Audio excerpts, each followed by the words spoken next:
Sud Radio, les vraies voix qui font bouger la France. Bonsoir à tous, bienvenue dans Bismart sur Sud Radio. Aujourd'hui, je vous propose un peu d'évasion. En cette période compliquée pour le tourisme, nous serons avec le patron d'Evaneos. Et je suis maintenant en compagnie d'Éric Labonardière. Bonjour. Bonjour. Vous êtes CEO et cofondateur d'Evaneos. C'est une plateforme touristique qui met en relation les voyageurs avec les agences locales. Vous faites partie du Next 40. Évidemment, vous prenez, comme tous les acteurs du tourisme, cette vague de plein fouet. Où en est votre entreprise aujourd'hui ? Notre entreprise, elle attend la reprise. On a travaillé ces 6 derniers mois justement pour se mettre en position que cette crise dure longtemps et ça s'est vérifié. Donc à la fois d'un point de vue financier avec nos investisseurs, on a évidemment coupé les coûts, notamment marketing, et surtout on prépare la suite en travaillant notamment sur notre technologie, sur notre SaaS qui est un logiciel qu'on a mis à disposition de nos agences locales depuis maintenant plusieurs années. On travaille sur l'offre aussi pour les voyageurs qui seront présents après cette période de Covid, parce qu'ils auront des attentes différentes, parce qu'on veut ressortir plus fort. Et c'est tout un tas de chantiers. On ne s'est pas arrêté de travailler. En tous les cas, les voyageurs sont aujourd'hui en attente. Il y a un frein psychologique à se mettre à préparer des voyages. On sait très bien que les vacances de Noël sont vraiment en suspens aujourd'hui.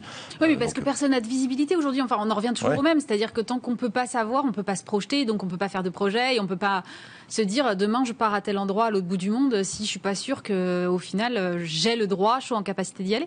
Exactement, c'est bien le problème. Et avant le confinement, c'était possible d'aller dans des destinations. Moi-même, je suis parti en Égypte à la Toussaint. Mais c'est un peu un parcours du combattant administratif. Il faut faire les tests, il faut qu'ils soient faits avant 72 heures avant le départ, qu'il y ait les résultats. Ça, c'était avant. Alors là, on a des perspectives qui sont un peu meilleures parce qu'il y aura des tests à l'aéroport avec des résultats beaucoup plus rapides. Mais la réouverture va dépendre beaucoup de destinations aussi, qui ont leurs contraintes sanitaires, qui vont accepter telle ou telle nationalité de voyageurs. Donc cette visibilité est absolument quasiment nulle aujourd'hui. En revanche, le vaccin est une bonne nouvelle parce que ce vaccin va permettre quand même de débloquer psychologiquement, encore une fois, les voyageurs, les destinations pour réouvrir leurs frontières et donne un vent d'espoir quand même dans le secteur parce que c'est toute une chaîne du tourisme aujourd'hui qui est impactée. Évidemment, nous, opérateurs en France, mais derrière nos agences locales, derrière les agences locales, les hôtels, les guides, les restaurants, les transporteurs. Voilà, c'est toute une chaîne aujourd'hui qui est vraiment en attente de ce rebond. Oui, c'est tout l'écosystème. Et vous travaillez effectivement, c'est une de vos particularités, avec des agences locales dans chaque destination où vous êtes présent. Comment elles vont aujourd'hui, ces agences locales ? Est-ce que vous risquez pas d'en perdre aussi une partie et de devoir refaire un certain travail de sourcing derrière ? Oui, alors on a un réseau de 2000 agences locales, donc qui est extrêmement large dans 160 destinations. Donc on a passé beaucoup de temps avec elles ces derniers mois. On a eu la chance de voir quelque part la surprise aussi qu'elles sont très résilientes. Bon, je suis assez impressionné parce que c'est vraiment des petits entrepreneurs locaux. C'est des sociétés qui ont entre 5 et 10 salariés en moyenne. Ça peut être plus gros. Mais qui, en tout cas, quelque part, je me suis rendu compte qu'elles ont l'habitude finalement de gérer des crises parce qu'il y a cette crise sanitaire aujourd'hui. Mais dans beaucoup de destinations, il y a eu des crises géopolitiques par le passé qui ont conduit à un tourisme qui s'est arrêté parfois pendant plusieurs mois aussi. Finalement, elles ont l'habitude de ça. Elles sont capables de couper leurs coûts assez vite. On a eu la chance en France, notamment de bénéficier d'une ordonnance aussi qui permet aux agences locales, à nous opérateurs, de reporter les voyages et de ne pas avoir à les annuler ou à les rembourser tout de suite. Donc il y a beaucoup de dossiers comme ça qui sont en attente et des voyageurs qui n'ont qu'un espoir, c'est de repartir l'année prochaine. Donc ces agences locales, par exemple, là, vous avez combien de voyages en suspens ? C'est des dizaines de milliers. Ah ouais. En fait, comme la crise a démarré en février-mars, tous les voyages de l'été se sont annulés. C'était la période la plus importante pour nous dans l'année. Donc voilà, ça représente beaucoup de monde. Et donc beaucoup de travail de notre côté pour faire patienter ces voyageurs, pour construire avec eux le voyage d'après. Et ils le comprennent ça, les consommateurs derrière, que va falloir attendre et que oui, vous allez partir, mais enfin bon, c'est pas trop bien quand, mais bon, on vous rembourse pas quand même parce que oui, vous allez partir même si on peut pas vous donner de date. Alors une très grande majorité le comprend. Ouais. En revanche, il faut l'expliquer. Faut expliquer qu'il y a des emplois qui dépendent de ça. Il y a des sociétés qui doivent survivre grâce à ça, sur place, à destination. Des destinations dans lesquelles, parfois, le tourisme dans le PIB représente 40-50%, donc c'est énorme. Donc, quelque part, il y a une solidarité assez forte qui s'est jouée. Moi, j'ai trouvé, les voyageurs ont compris. Alors, ces vouchers, ce qu'on appelle ces avoirs, ont une date de fin. Donc, à un moment donné, si le voyage ne peut pas se faire, ils seront remboursés. Mais en attendant, ils jouent le jeu et on est très content de ça. Vous parliez d'emploi. d'emploi, justement, vous avez annoncé un PSE. Combien d'effectifs est-ce que ça concerne? Alors, ça représente 50 personnes. Ouais. La décision en fait a été liée au fait qu'on a vu que la crise allait durer, que le rebond sera progressif. On ne s'attend pas à un rebond d'un coup, sinon on n'aurait pas pris cette décision. Ça va se jouer de manière très linéaire, destination par destination. Et nous aussi, on doit penser à notre survie financière, à équilibrer nos coûts et nos revenus à horizon d'un an. Et on sait que l'année prochaine, en 2021, le chiffre d'affaires sera plusieurs dizaines de pourcents en dessous de ce qui était l'année dernière. Donc voilà, on se prépare à ça, malheureusement. On avait mis des années à construire une équipe de passionnés, ultra talentueuses. Et malheureusement, certains doivent partir maintenant. Vous êtes pourtant réputé pour avoir une assise financière assez forte. Vous avez levé, je crois, 90 milliards, c'est ça, depuis... Millions, pardon, ouais, qu'est-ce que j'étais en train de dire? Ce serait bien, mais on en parlait avant. En Europe, c'est pas encore le cas de lever des milliards à ce point. 90 millions, c'est déjà énorme depuis votre création. Du coup, ça suffit pas quand même à un moment?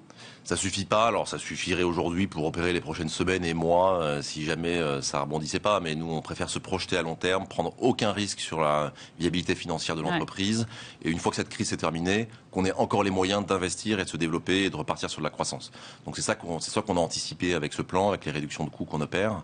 Et je pense que c'est une décision qui est sage et qui est comprise. On a fait depuis le début de la crise entre moins 90, moins 95% de chiffre d'affaires chaque mois depuis 6 mois. Donc c'est majeur. Et on est obligé malheureusement de prendre des décisions aussi qui sont majeures. Est-ce que cette crise, quelque part, valide quand même vos choix stratégiques, ou est-ce que vous dites peut-être qu'à un moment, il aurait fallu qu'on se recentre plus sur le local, la France? Alors, c'est une bonne question. Moi, je suis assez persuadé que à la sortie de la crise, on voit tellement de voyageurs aujourd'hui qui nous écrivent, qui nous appellent en disant « moi, je trépigne de partir à l'autre bout du monde », pas que en Europe. Le voyage en Europe se développe clairement et on se positionne dessus de plus en plus. Mais demain, les voyageurs voudront repartir, aller à la découverte d'horizons qu'ils connaissent pas, d'aller dans des destinations exotiques, découvrir de manière un petit peu différente, je pense. Peut-être un peu moins souvent aussi. Les gens partiront probablement un peu moins souvent, mais plus longtemps. Mieux aussi, ils sont en quête de sens, en quête d'exploration, en quête de curiosité, de découverte locale. Et je pense que de ce point de vue-là, Evaneo s'est très bien positionné parce que depuis le début, notre positionnement, c'est d'offrir du voyage hors des sentiers battus, grâce à l'expertise locale, en dehors des grands groupes, donc c'est plutôt du voyage sur mesure, individuel, et en dehors des lieux de tourisme de masse qui vont quand même souffrir parce que les gens voudront éviter les foules. Donc je suis assez optimiste sur notre futur proche. Vous avez justement, je crois, sondé un peu vos voyageurs. Vous aviez fait une étude là récemment pour justement sonder les attentes de vos voyageurs. Qu'est-ce qui ressort majoritairement? C'est cette envie de plus proche dont vous parliez, peut-être de voyager moins de masse, mais ce qui était déjà votre positionnement finalement? C'est l'écologie, parce qu'on en parle beaucoup. Oui, alors ils sont extrêmement sensibles. C'est un point qui ressort et c'était déjà présent avant, mais c'est accéléré par cette crise. C'est le besoin de comprendre son impact, le besoin de comprendre à qui on achète, le besoin de comprendre si mon voyage fait du sens par rapport à l'environnement, par rapport au social aussi sur place. Donc on s'est aperçu depuis le début que en fait, quand 100 € sont dépensés par un voyageur pour partir dans une destination, bien souvent il y en a 70 qui repartent de la destination et l'économie locale en bénéficie assez peu. Et donc, comment ça se fait ça? Parce que beaucoup d'hôtels appartiennent à des chaînes étrangères, parce que sur place on consomme des produits qui ne sont pas forcément fabriqués sur place, parce qu'on fait appel à de la main-d'œuvre étrangère. Enfin, voilà, il y a énormément de raisons qui font qu'un pays ne bénéficie pas à plein du tourisme. Et on s'est fixé vraiment comme cette mission d'aider des entreprises locales qui utilisent des prestataires locaux et que les retombées économiques soient fortes pour les destinations. Donc on travaille de plus en plus vers ça et les voyageurs ils sont de plus en plus sensibles. Donc on est en train d'appuyer vraiment sur l'impact du tourisme à la fois économique, social, environnemental pour les destinations. Mais ça veut dire aussi probablement une augmentation des prix, parce que si je suis la logique, ça veut dire peut-être pourquoi pas compenser mon empreinte carbone quand je vais dans un pays lointain, ça veut dire avoir des hôtels qui sont pas forcément low cost, mais aller dans des trucs plus authentiques, écologe et tout ça. Et on sait que ça coûte cher. Le consommateur, est-ce qu'il est prêt à ça en fait? Je pense qu'il est prêt à ça. La compensation carbone est un bon sujet, par exemple. C'est la seule chose qu'on puisse faire pour compenser les émissions des vols qu'on prend. Alors, il y aura des évolutions technologiques dans les dizaines d'années qui viennent, mais pour l'instant, c'est une des solutions qu'on a trouvées et qu'on va opérer chez Evaneos. Sur la qualité des prestations sur place, c'est pas forcément parce que c'est plus responsable, parce que c'est plus local, que c'est plus cher. Et c'est vraiment ça qu'on fait avec Evaneos, c'est justement de demander à nos agences locales d'aller sourcer, d'aller faire des repérages sur place, sur des offres qui soient plus responsables, qui permettent de vivre des expériences qui soient très fortes, mais pas forcément plus chères. Et ça, c'est une croyance qu'on peut avoir. Ouais. Et parfois même au contraire, hein, finalement, dormir dans un hôtel de chaîne internationale, c'est plus cher que de dormir dans une chambre d'hôte détenue par un local, dans lequel l'expérience sera beaucoup plus forte et marquante. Donc pour vous, finalement, cette crise, elle va valider certains de vos choix. Enfin, j'en reviens à cette question, mais vous n'avez pas l'impression de devoir faire un retournement stratégique. Vous voyez toujours le potentiel. Vous croyez que l'envie de voyager restera plus forte malgré tout? Oui, non, on n'opère pas de pivot. Je suis confiant à long terme. Ce qu'il faut qu'on fasse, en revanche, c'est au contraire appuyer encore plus fort sur les éléments sur lesquels on était fort, c'est-à-dire l'empreinte locale, utiliser l'agence locale comme un révélateur de tout ce qu'on peut faire sur place, d'élargir le champ des possibles, et tout ça on est en train de le faire sur la plateforme. Éric Labonnardière, CEO et cofondateur d'Evaneos, merci d'avoir été avec nous. Bismart, l'émission, c'est terminé pour ce soir. On se retrouve bien sûr vendredi prochain.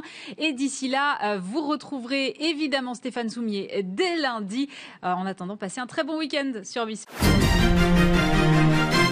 Éric Labonnardière, CEO et cofondateur d'Evaneos, était l'invité de Bismart sur Sud Radio. Très bon week-end à tous.